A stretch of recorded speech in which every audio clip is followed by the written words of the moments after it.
So then you can, there are three seats there. So I will just say let the candidate sit with you. So Matt sit here. Is,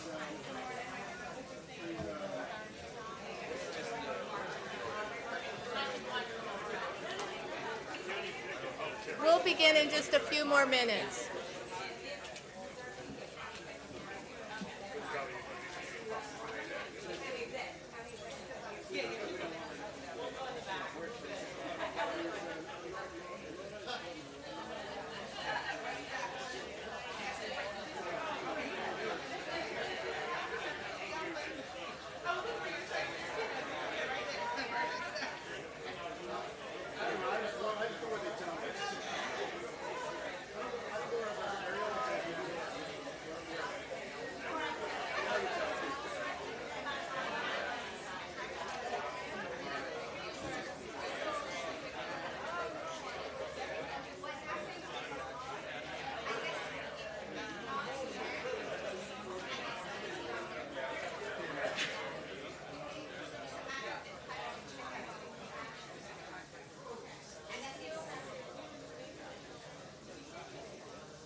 Could I get everybody's attention, please?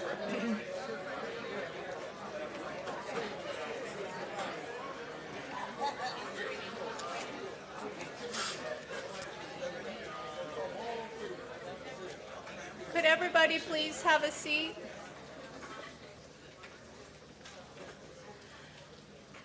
Thank you, everyone. This is such a glorious day. We've had so much happening even before the event. It is so exciting. And I just wanted to say good morning and welcome everyone here to the Dyer Care Center ribbon cutting ceremony. So, woo!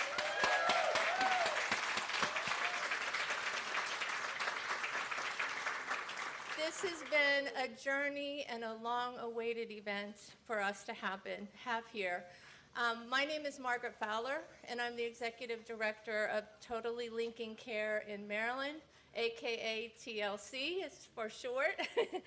And for today, I'll be your MC, and I'm very honored and pleased to be able to do that. For those of you who may not be familiar with TLC, we're a nonprofit organization that is a coalition of 6 hospitals, and thank you for my board, most of my board members being here. But it is, they've just amazingly been supporting this whole project, so thank you very much. We also believe that everyone deserves access to quality health care. And I'd like to say now a little bit about the Dyer Care Center.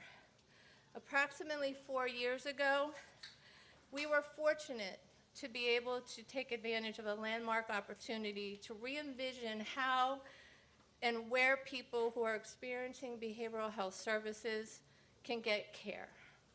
The Regional Partnership Behavioral Health Catalyst Grant from the Health Services Cost Review Commission started us on this journey, and they are here today, and I truly, truly appreciate your support in getting us where we are today.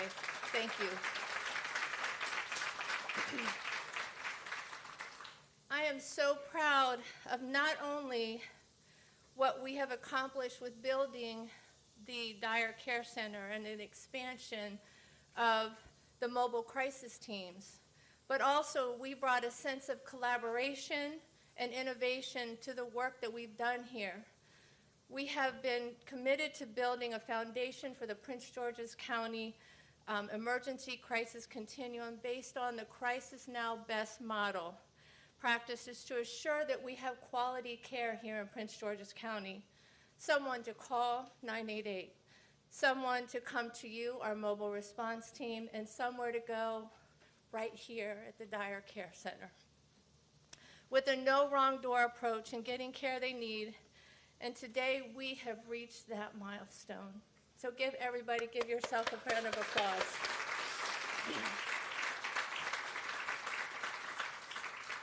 TLC has worked with many purposeful and committed community partners in reimagining what that journey for people could and now will look like. I would like to give a special acknowledgement to Dr. Ariola, Dr. Levy, his staff, and also to RI, our partners in building this beautiful facility, and for going the extra miles, daytime, nighttime, and yes, Saturday too. It is with gratitude and pleasure that I would like to now introduce our distinguished and honored speakers to tell you a little bit about this whole project from their perspective so you can see the magnitude of what this is going to do. And I'd like to now turn the mic over to Mr. Dave Covington, the President and CEO of Recovery Innovations.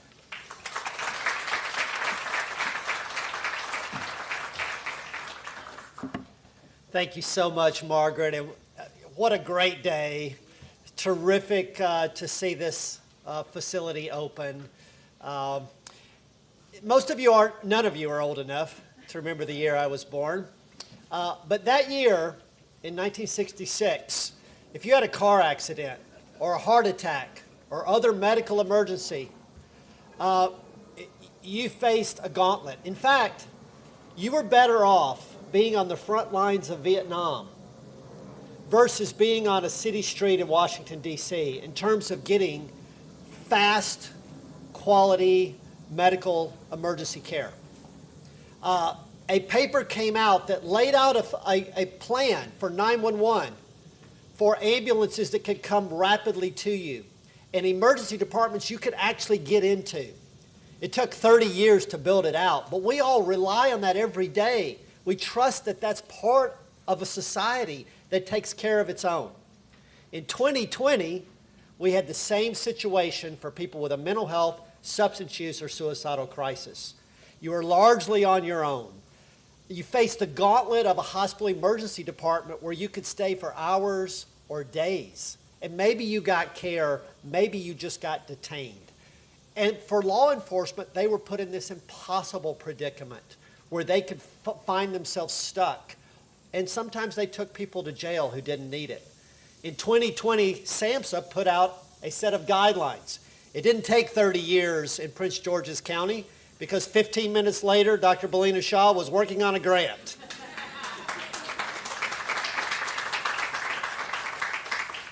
Margaret Fowler, Lori Werrell, Carlos Mackel, all of you, so many in this room who helped put this vision together. From RI's standpoint, it's time for a radical reinvention of crisis care, just like we did for medical emergency care. And it involves two key things for us.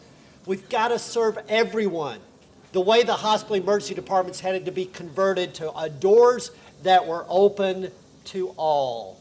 And that's the idea of this law enforcement drop-off here, that we're not delegating people to our public safety systems, but we have a dedicated mental health, substance use, suicidal, behavioral health response for those with those emergencies. That's the majority of people who are in a crisis. And the other thing is to treat them with care that feels like care to them, with dignity, with respect, with care. And that comes from a large part from the engagement of people with lived experience. Recovery Innovations, over half of our employees nationwide are people who are certified peer supports. We couldn't be more thrilled to be here, to be your partners, to see this program move forward. Thank you so much, and we look forward to the next steps together.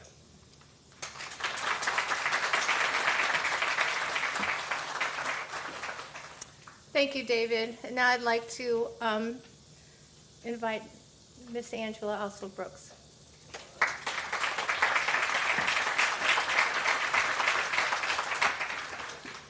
Well, good morning, everyone. Oh my goodness, that's a little subdued for how beautiful this day is. Are you all feeling great? All right, I hope so. But this is such an exciting day, and I am so delighted to be here with all of you. And I suspect that all of you all are just as excited as I am. As we look out, you're going to hear many speakers talk today, but we recognize as a community that the most important thing that we do is to invest in the people of our county. And we have said it many, many times before. We make so many investments in economic development, and I said from the very beginning that human development was going to be the most important investment that we have made. Now, it hasn't been easy to do, but I am so delighted to be here yet again today for a ribbon-cutting ceremony for a very important facility that will lead the way on mental health care. And when I say lead the way on mental health care, I hope that you all will feel the drumbeat that will soon come, and that is because Prince George's County is leading on so many levels. The grant funding that Dr. Belina Shaw, thank her so much for her leadership, applied for. This grant is the first one of its kind in the state. Prince George's County is the first county in the state to have been able to use this grant funding and to have moved forward in this facility. I want to thank my partners on the county council, two of whom are here today. At-large council member, the People's Champion, Calvin Hawkins. Thank you so much, sir, for being here and for all of your work. Councilmember Sidney Harrison, thank you so much as well for his leadership. Vice Chair of our council, who's doing a yeoman's job. I want to thank also in her absence, Councilmember Jolene Ivy, who's chair of the council, and thank them for their partnership. Now, there's someone else I want to thank who's here today, because this also did not happen by accident. It happened because we also took the time to hear from our community. The Office of Community Relations, led by the super bad Unisha Davis, spent a whole year she spent out and about conducting listening sessions. And the listening session is also why this center came about. Dr. Sanmi Ariola is also one of our super bad. He's our Deputy Chief Administrative Officer over Health and Human Services. He has done a yeoman's job. Thank you so much to you, Dr. Ariola. And I'd also like to thank Dr. Matthew Levy for his leadership. He is so incredible. Thank you so much. He came about during a really difficult time. I want to thank him and all of the hardworking staff that we have at our health department. Thank you so much for your leadership and for making sure that we are leading again in Prince George's County. And they have helped to make this new Crisis Stabilization Center a reality here in Prince George's County. I'd also like to thank the Health Services Cost Review Commission as well as Totally Linking Care Maryland, who provided the grant funding that made this possible, as well as RI International and the Maryland Department of Health Behavioral Health Administration for the tremendous work that they have done. Providing behavioral health crisis care is a part of an overarching strategy to improve health care access for Prince Georgians. Since the beginning of my administration, we have worked tirelessly to improve health care for all of our residents, and we have done this in a number of ways. Opened new hospitals, new medical offices, new behavioral health facilities, and facilities for women's health access across the county. Now, you should know that although we have made tremendous investments, we are not where we are going to be. We actually conducted a health needs assessment in our county last year that told us, for example, that we needed 1,050 new primary care physicians just to bring us on the level of the rest of Maryland. And so Prince George's County has suffered for a long time from lack of investment. And so this investment is really huge for our county, and I'm so proud that we are getting this done. This is all a part of our commitment to healthy communities, and it was clear that Prince Georgians needed greater access to behavioral and mental health resources. In fact, at the beginning of my administration, Prince George's County was a behavioral health desert. Our most recent health needs assessment also showed that behavioral health is the top need for our county and for our residents. If you all can believe it, I learned during my time as a prosecutor that more than 70% of the people that we arrest on any given day and take to our local departments of correction were intoxicated when they arrived. and over a third of all of the people that we arrest on any given day and take to the local departments of correction were on psychotropic medications when they arrived. So we are largely arresting and recycling people who are suffering with mental health and addictions care and putting them in places where they could not be healed until now. So this is so important that this facility will give us the opportunity to address that need. And far too long we know that our mental health infrastructure has not met the needs of our residents. Countless communities across America do not have adequate facilities for people in crisis. And we know that too many people experiencing a mental health crisis are met with delays, denial of services, and even imprisonment. And so all of our residents deserve, we know, to have access to quality health care, care that is befitting of their dignity, that meets their basic needs, and care that helps ensure that we as a community are providing opportunities for a brighter future. So that's why we invested $20 million in the Luminous Health Behavioral Health Facility to begin creating much-needed behavioral health options for our residents. And today, we're taking another huge, important step forward to provide mental health care. The Dyer Center is for anyone experiencing a crisis. This center will provide access to mental health services for all, accepting walk-ins, police drop-offs, and ambulance drop-offs. The center works much like an emergency room for people experiencing a mental health crisis. A team of specialized psychiatric professionals will diagnose, support, and treat people in distress. Put another way, the Dyer Center is a state-of-the-art crisis stabilization facility that meets national guidelines for crisis care, a place where people who feel lost can find compassion, guidance, and a path to follow, a reminder that in the midst of darkness, light persists. And so I am so grateful that we are adding this important crisis stabilization center to our community. From now on, the Dyer Care Center will be here, providing a safe, compassionate place for Prince Georgians and Marylanders during their greatest time of need. So I want to say thank you so much to everyone who made this possible today, for all of the various partners. What a wonderful, wonderful day this is. This audience is subdued.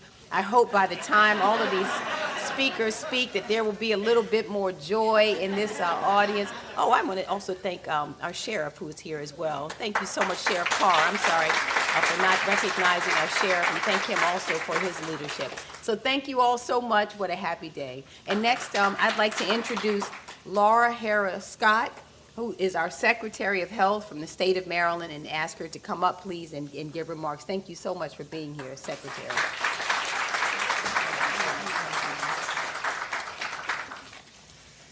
So good morning, everyone. I'm really excited to be here for all or some of the reasons that you've heard already. This is certainly an historic event, not only for Prince George's County, but for the state of Maryland. And it's just representative of the significant investment that we're trying to make in behavioral health, and we, the system writ large, not just the health department, but the hospitals, the county, everyone, to really meet the needs of not only Prince George's County residents, but all residents. So really, really excited to be here, and thank you to Total Linking Care, TLC, and RI for including us in this ribbon-cutting event. We have been working under the Moore-Miller administration for the last year and a half to address long stigmatized behavioral health conditions and seek out solutions to strengthen our behavioral health continuum of care. What we saw was the care was very fragmented, so we're now trying to build a continuum of care so people can coordinate through and not just crash into the ER when they're in acute crisis. And so having the Dyer Center as part of that continuum of care is really, really important, not only so that people have access to high-quality, culturally informed crisis services when they need it most, but it also is that connection back to the community services that will stabilize them and prevent that horrible cycle that we're seeing today. As was already mentioned by Ms. Fowler, we've been working with the county and statewide, so regardless of where you live, your age, your race, your ethnicity, your health insurance status, you have someone to contact, and that's now our statewide 988 line. to respond. And right now, that's our mobile community health crisis teams. But more importantly, somewhere safe to get help, stabilize, and get connected to ongoing care. And that's where the Dyer Care Center comes in to service. We know many people don't access those services, and so this has the potential to not only impact, as was already mentioned by Ms. Also Brooks, that cycle of getting arrested in and out of jail, which just perpetuates that trauma and that mental health, exacerbates mental health needs, but also has the potential to impact homelessness and, quite frankly, even death. The Maryland Department of Health recently awarded $13.5 million in funding to improve the accessibility and quality of that continuum of care, which includes crisis services across the state. And this is in addition to the investments we're making this year as well. In addition, the crisis regs that were published in May of this year now includes, or what we hope is adequate funding for the crisis services through Medicaid, which is more leading to sustainability. So as many of you know, the grants come and go. When the grants come and go, the programs go. And so now we'll have a sustainable source of funding moving forward. The center will improve, yes.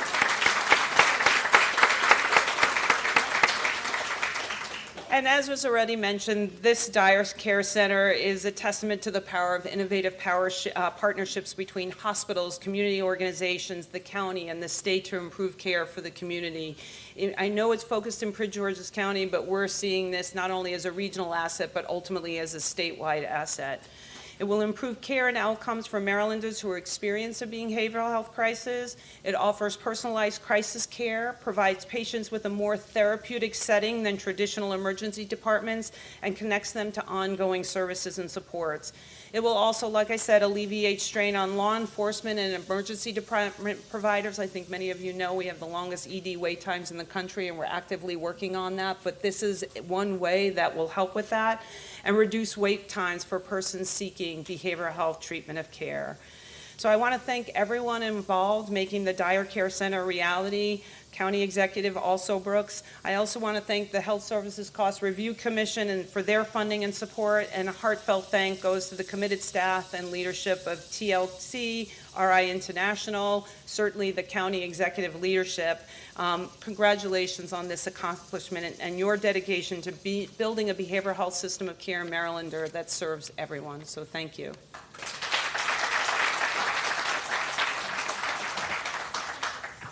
See, I didn't follow my leader to say who I should introduce next. So next I want to introduce Dr. Joshua Sharfstein, Chairman of the Health Services Cost Review Commission.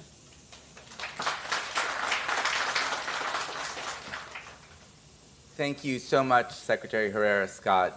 It is just incredible what you are doing and the Miller administration is doing all across the state for health. So I am the chair of the Health Services Cost Review Commission. What in the world is the Health Services Cost Review Commission, and why are we here to support the opening of the Dyer Center? So that is a fair question, and the name of the Health Services Cost Review Commission does not give it away. So we are a commission that oversees hospital payment in Maryland. And hospital payment in Maryland is different than hospital payment in 49 states in the District of Columbia. It's completely different. In other states, the hospitals are basically paid like hotels. You need someone in the bed for the payment to be made. You need a head in the bed. And if you don't have that, there's no money. You know, if a hotel says, we've got a great idea, we're going to keep people from coming to the hotel, that's not a winning business strategy. But Maryland is different. Maryland, we have a special arrangement with the federal government where we have flexibility over the funds for healthcare. We can use some for hospitals, and we can use some to prevent people from going to hospitals. That's what makes Maryland different.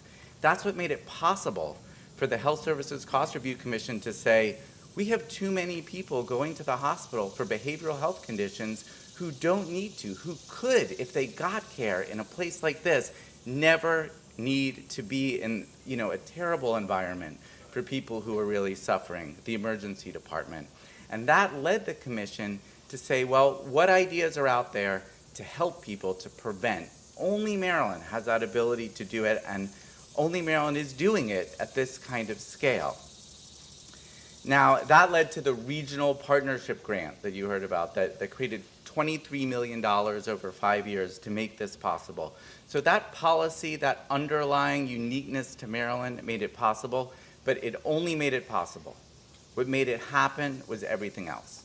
What made it happen was leadership from the county, certainly led by the county executive. Ms. Alsobrooks, I have a special message for you. My mom says hi. Okay. If I didn't say that, I was in big trouble, okay? But also Dr. Areola, Dr. Levy, the county council. So many people need to provide leadership for something like this to happen. It also needs a strategic vision, and you heard about Belina Shaw, who provided that vision. She is a psychiatrist. She understood the county needs, the hospital needs, the patient's needs, and she put it all together in an incredibly compelling proposal. I am so excited that Dr. Shaw is here to see this. While she was writing that, she happened to be a student at the Johns Hopkins Bloomberg School of Public Health, where I work. She was the recipient of a Bloomberg American Health Initiative Fellowship, and used some of those skills in putting this together. She came up to me beforehand and said, I was working really, really hard on this proposal, Josh. Thank you for letting me take some of the classes pass-fail. So, but the truth is she is an all-star student at the school. She is an all-star county employee and now with the federal government, really making an incredible impact. It also needs management. It really needs to be run well, to be put together, and TLC and RI are just remarkable organizations that have made this possible. It needs partnerships with community organizations, law enforcement, and others to be successful. So the Health Services Cost Review Commission, so proud of being able to make it possible, but it was you all that made it happen. Thank you so much for inviting me today.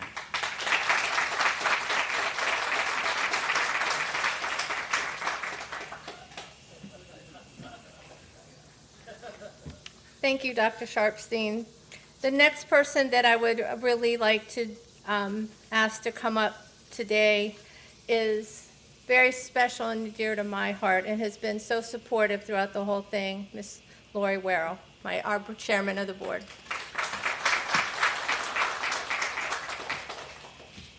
So first of all, I would like to thank Dr. Sharpstein for explaining what the HSCRC is so I didn't have to. You did it much better than I was going to try. So good morning, everybody. My name is Lori Werrell, and my day job is that I am the Assistant Vice President of Care Transformation for MedStar Health for MedStar Southern Maryland Hospital Center. And I am currently the chairperson of TLC-MD, Totally Linking Care. On behalf of the TLC Board of Directors, I welcome you to this ribbon cutting for this amazing facility, the Dyer Care Center. It is a pleasure and a privilege to be here and to be able to speak to what the opening of the Dyer Care Center will bring to the healthcare continuum in Prince George's County. 4 years ago, Dr. Shaw and I spent our summer vacation writing this grant. But it was only possible because 3 of our member hospitals, Adventist Healthcare Fort Washington, MedStar Southern Maryland, and University of Maryland Capital Region, agreed to work together, competitors collaborating, to apply for funding to build a better continuum of care for behavioral health services in the county. This was only possible because several hospitals had joined together years ago to form TLC-MD expressly to be able to apply for HSCRC grants and other collaborative funding opportunities to improve the health of our region. For something of this magnitude, we also needed the partnership of Prince George's County and a shared vision of what is a first-of-its-kind crisis stabilization center. Based on the Crisis Now model and what that could be. Because of the visionary leaders at those 3 hospitals, in the county executive's office, in the health department, we are standing here today on the brink of opening the Dyer Care Center. Maryland's hospital emergency rooms are overcrowded and not necessarily the best place for someone experiencing a behavioral health crisis. If they do not require acute medical care, they're chaotic, they're loud, they're noisy. This state-of-the-art center will allow citizens to be triaged and stabilized in a calming environment. Wait till you see it. It's gorgeous. And only transported to an area hospital when needed. By providing this level of no wrong door access, most will be able to be stabilized and safely returned to their community with a care plan and a connection to treatment resources. By having this first of its kind facility in our county, we will reduce ER utilization and better serve those in crisis. This will also allow for more efficient use of our EMS and law enforcement resources to allow them to safely and efficiently bring people to a place they know they're going to get taken care of and get back out where we need them. A win for all involved. So TLC would like to thank the HSCRC, acronyms, man, we're throwing them around today, aren't we? For developing this funding opportunity to transform the crisis continuum. Because it started with the HSCRC. I mean, it's a government agency thought outside of its box and made this possible for us to innovate and collaborate. So with this funding, we are providing access, increasing mobile crisis teams, providing this amazing facility, and ensuring follow-up by our many dedicated behavioral health partners in the community. I would personally like to thank all of the many people in county government. And let me tell you, we learned more about water and fire suppression systems and cable than we ever really needed to know. And if it weren't for the experts in county government to get us through that, this wouldn't be happening today. RI International, you stuck with us. We appreciate you. And the amazing TLC team. I cannot say enough about Margaret Fowler. She and I have known each other for a very long time. And when we needed a new executive director, she appeared like a dream. Carlos Mackel, where are you, Carlos? Carlos is the man. He brought the expertise that we needed to get this project across the line. And if you haven't noticed, I'm getting a little emotional because this has been a really tough road, but we did it. So thank you for coming and enjoy the rest of your program. And I'm going to try to follow directions, although I'm not good at it, and ask Dr. Levy to come up and speak next.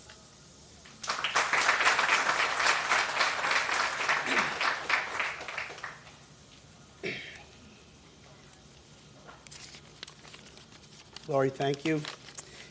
Good morning, everyone. Good morning. It's wonderful to be here today on Monday morning. It's not just any Monday morning. It is a special Monday morning because today is a significant milestone for public health in Prince George's County as we celebrate the opening of the first Crisis Stabilization Center in the state of Maryland. I'm going to say that the first. The Crisis Stabilization Center is a transformative addition to our community and surrounding areas, offering immediate crisis services for mental health and substance use challenges that people face. The center is open 24 hours a day, 7 days a week, to ensure that no one is ever alone in crisis, and they can reach services regardless of the time or day.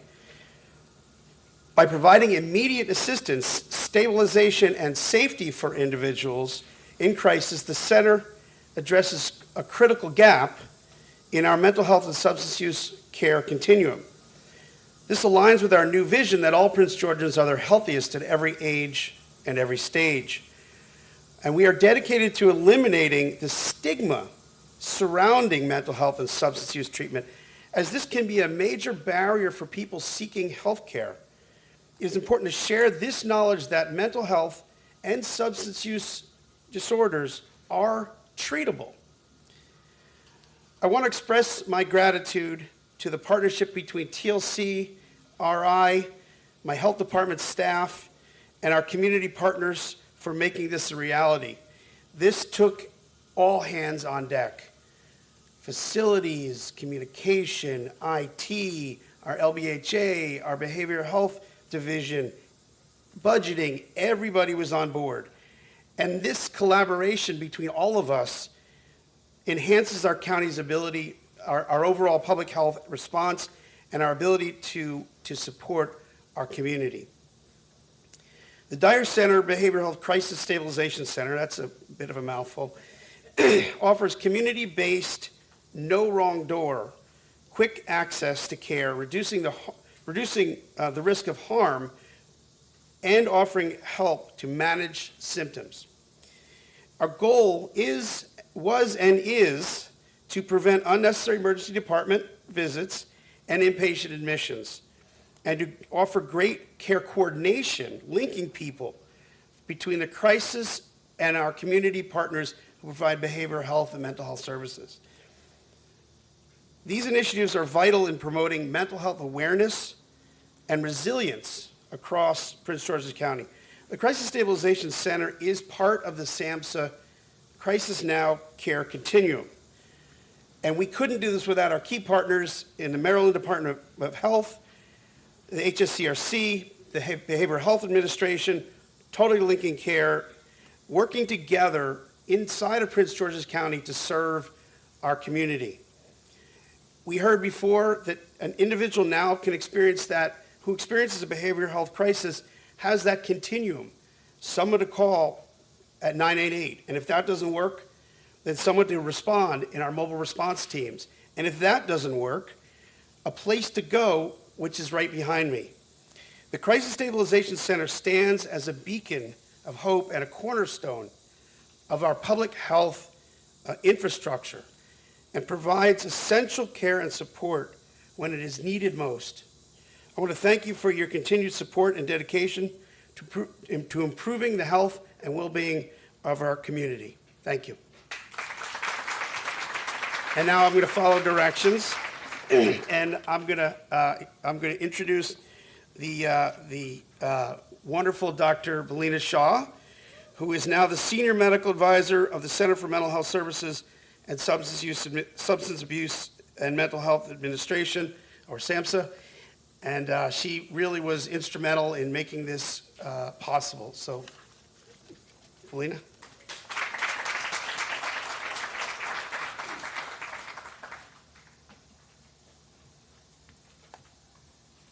So the county executive said that people were subdued. I came bright colors, excited, my heels on, a party. I haven't worn heels in a long time.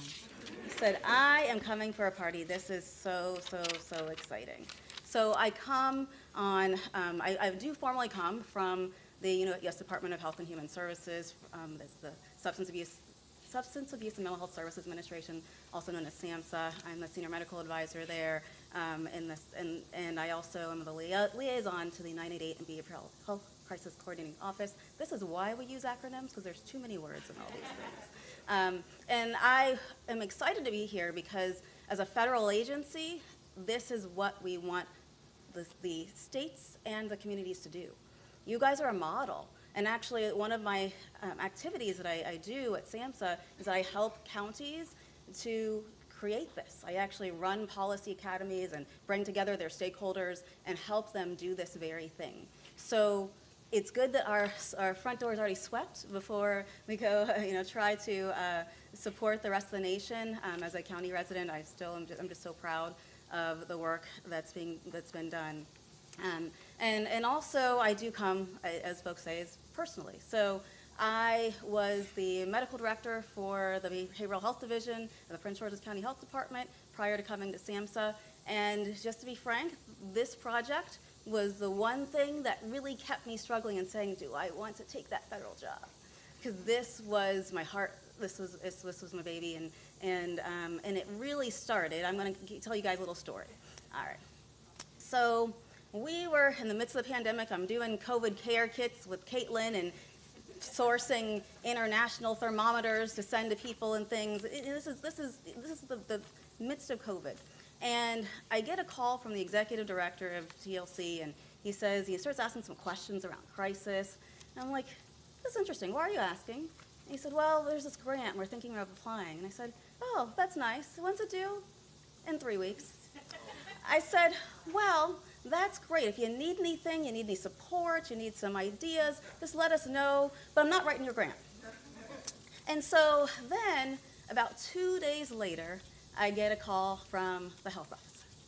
And Dr. Carter says, TLC has this grant opportunity, and I need you to help them write that grant.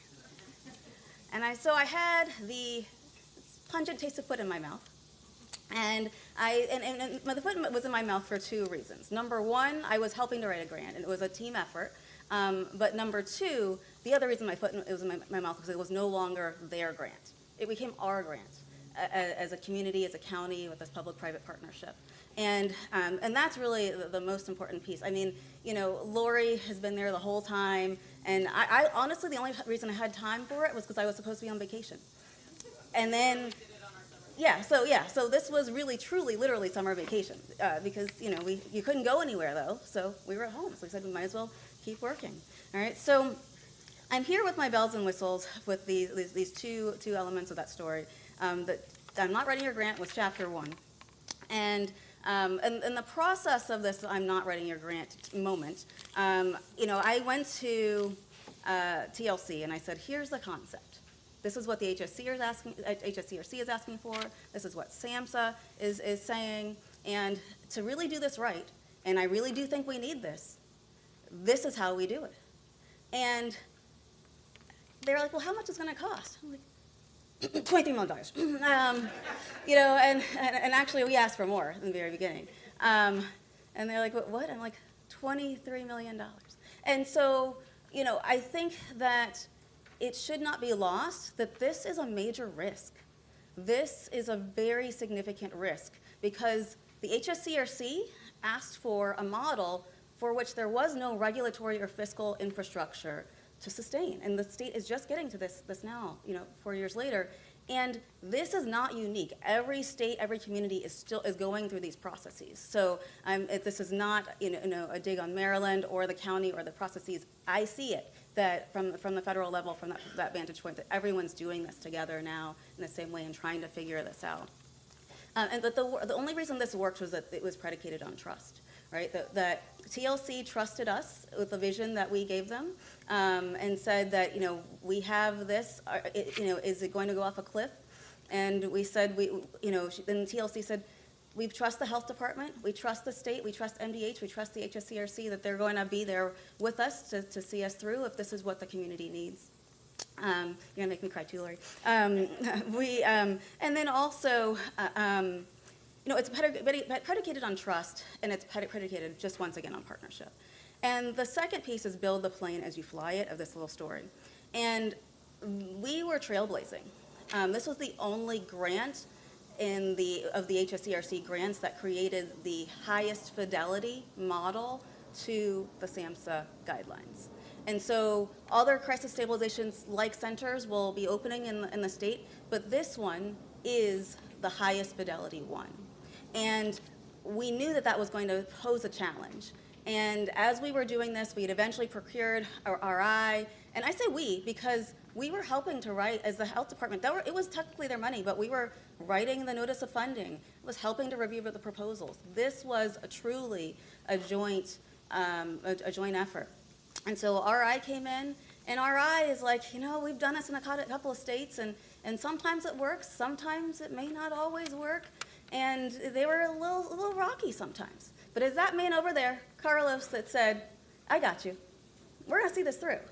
I'm like, okay, Carlos, if you can see it through. And so, you know, we really are disruptors to care as usual that we need in this nation right now because our mental health is suffering.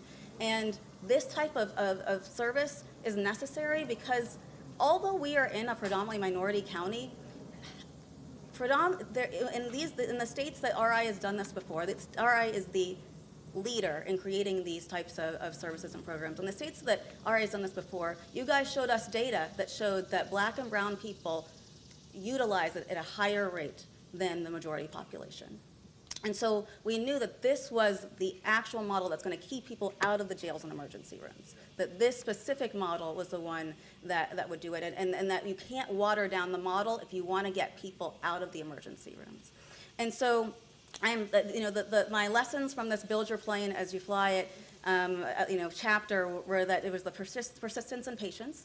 You know, I've been at SAMHSA now for almost 2 years, right? And we wrote this grant in the midst of COVID, before vaccines were out. Do you remember those times, right? And just also the reason that they had not really gotten to it is because they were doing COVID work. They were keeping us alive, like the hospitals were. And so they were all busy. We were all doing it together. And as far as health equity is concerned, there were more COVID cases in this county than there were at some point states in the nation, right? And so they were doing this, and that's why they were like, but we don't want to let it go. We don't want to let this opportunity go. And I'm glad that Dr. Carter tugged on me to do that. So I just want to say thank you to everyone. Thank you to the HSCRC, to CMS that's not here, for the Centers for Medicaid and Medicare Services, that does create this unique model. I was actually at a meeting last Friday with the medical directors, the regional medical directors of the chief medical officers of CMS, and with our regional directors, and we were thinking about how do we decrease ED boarding, and I said, CMS and this type of program has done it. Like, it's like, this is actually your model if you want to show other communities how to do this in the nation. And actually it'll probably be on the agenda for one of our topics in the future. I want to thank the Prince George's County government. This is in this building because of a special fiscal relationship with TLC, right? That they gave the shell for this. And real estate in Prince George's County is not cheap, right? So to be able to get this building for $1 is really how we were able to use the funds to be able to build this out in this way. And so I just want to thank Prince George's County for doing that. And then also just the collaborative support of all of the staff. As I was leaving, Dr. Somerville, she's like, "What are you doing?" and she took it on, and really just TLC and Margaret.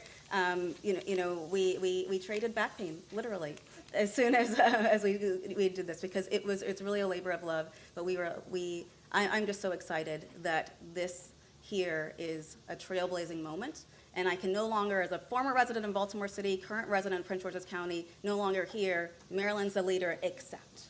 I always hated hearing Maryland's the leader, except, and it'd always be Baltimore City and Prince George's County. And this here is saying that actually this is the leader and everyone else is following. And I really feel proud also that Montgomery County is asking us for questions about how to do this themselves too. So thank you guys.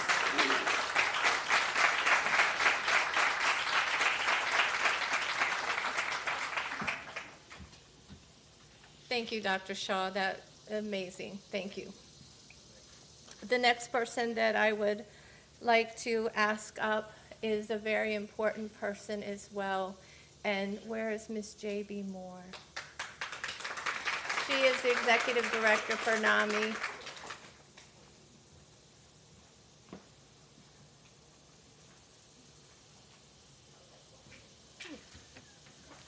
Oh, wow. Good morning, everyone. I agree with Dr. Shaw. This is an exciting day. My spirit is actually jumping for joy. You may not be able to see it, but I am happy. And I represent a lot of individuals and families. So I'll start formally again. Good morning, esteemed dignitaries and distinguished guests. I am J.B. Moore, Executive Director for NAMI Prince George's County, Maryland, a local affiliate of the National Alliance on Mental Illness, providing peer support services across the county. As a family member and legal guardian of a loved one living with a serious mental illness, I am honored to be here today to represent individuals and families across Prince George's County impacted by mental illness. On behalf of such individuals and families, thank you to each and every one of you here today that has played a role in the establishment of the Dyer Care Center. This center is truly a blessing to the communities all across Prince George's County. Thank you for recognizing that individuals experiencing a mental health crisis may not always receive the proper response. Thank you for embracing the vision that our loved ones experiencing a mental health and/or substance use crisis deserves an appropriate behavioral health response. And thank you for ensuring that there will be peer specialists to provide support, education, and encouragement to our loved ones. Because you dared to care because you dared to care. Our loved ones will have greater access to effective, traumatic-informed care. Because you dared to care, behavioral health crisis services will be delivered to our loved ones by behavioral health professionals in specialized settings rather than in emergency rooms and jails. Because you dared to care, when our loved ones find themselves in crisis, families can trust that the crisis has a greater chance of being resolved as quickly as possible, with a focus on supporting our loved ones' return to the community for additional support. NAMI is grateful to have participated in community stakeholder meetings over the past 4 years during the development of this long-awaited Crisis Stabilization Center, and applaud lead organizers for implementing a whole community planning approach. Thank you, County Executive Angela Alsobrooks, for your leadership and support in establishing the Dyer Care Center, and for helping to ensure that our loved ones in crisis will not only receive the care that they need, but receive it with the dignity and respect that they deserve.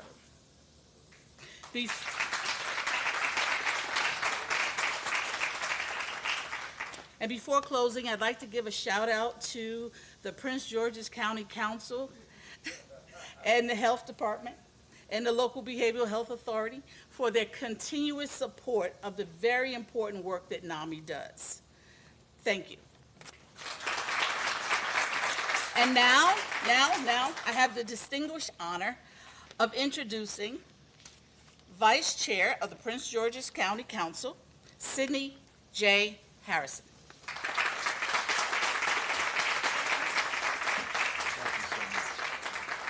Good morning.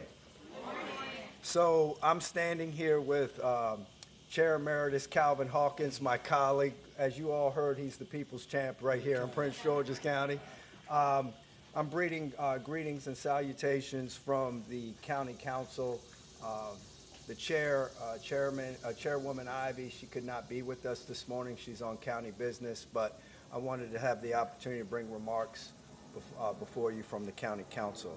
Let me just first off start by saying thank you to everyone that has been involved in making sure that this day happens right here in Prince George's County. This is a trailblazing effort, as you all know. It takes partnerships, it takes community leaders, it takes our healthcare professionals to make sure that we're able to do everything that we can do to provide the equity and access and creating the equality that we want to see right here in Prince George's County. I want to thank the county executive as well, County Executive Alsobrooks. Just for a moment, just think about this. Over the last 6 years, our county executive has partnered up with leaders all across the state of Maryland to ensure that we got funding of a total of $166 million to make sure that Prince George's County is not the stepchild of the state, but we are the leader in our healthcare landscape. So County Executive Alsobrooks, I want to thank you for your leadership over the years. I mean, millions and millions of dollars to make sure that we are able to improve our infrastructure, and partnering up with our healthcare partners, it's been great leadership. Thank you. I also wanted to talk about why the importance of that is so important. If you look at our county, we're about 1 million strong in our county. We're about 88.8% persons of color in Prince George's County. If we were considered a city, we'd be the 16th largest city in the United States of America. And so when you look at equity and access, when you look at what our Prince Georgians deserve in the county, they deserve the most top-notch healthcare system in the country, where compassion and empathy and care and dignity is served to all of our residents here, right here in Prince George's County. Mr. Carr, you know, Sheriff Carr, you know, I'm putting my clerk of the court hat on, but what I did see after COVID was a 50% increase in filings for emergency psychological evaluations. And what does that mean for our healthcare partners? Where do these individuals go that need top-notch care? This center provides that opportunity where we could have cultural competency and care for our residents here in Prince George's County. That does matter. And so I just wanted to take the opportunity to say thank you to everyone involved to make sure that this day has come forward. And I also want to thank the media. The media, what you say and do, the power of your narrative to make sure that we as a community are getting the message out there that some of the challenges that we face, but where our priorities need to be and how that funding needs to happen.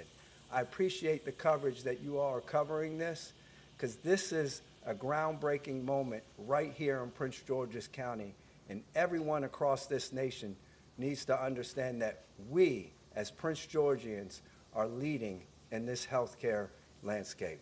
Thank you.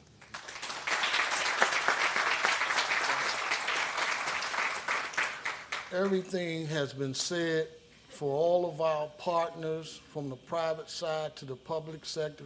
Would you just stand? We don't want to end subdued. We want to stand. We want you to applaud each other for all that you do. Please stand with me and give yourselves a hand.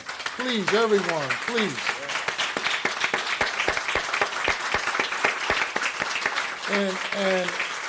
And while you're standing, the poet once wrote, I got, for a public servant, there's always miles to go before we sleep. For one particular individual over the last 6 years, she's been traveling those miles and she has so many to go before she before she sleep. And we want to just thank you, because this may be the only time, County Executive, we have a chance to thank you for your vision, particularly for a situation like this. We talk about the partners involved, but if you did not give the green light on this, we may not be here today. So on behalf of the County Council, we want to thank you and your team for making this possible. Thank you all.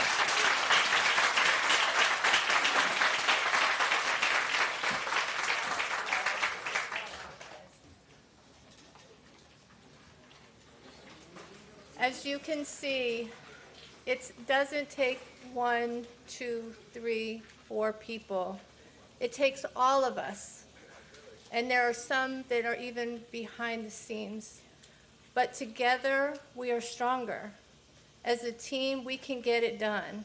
So I want to thank every one of you for the part you've played, and you've heard every aspect of how this Dyer Care Center was able to be here today. So give ourselves a hand.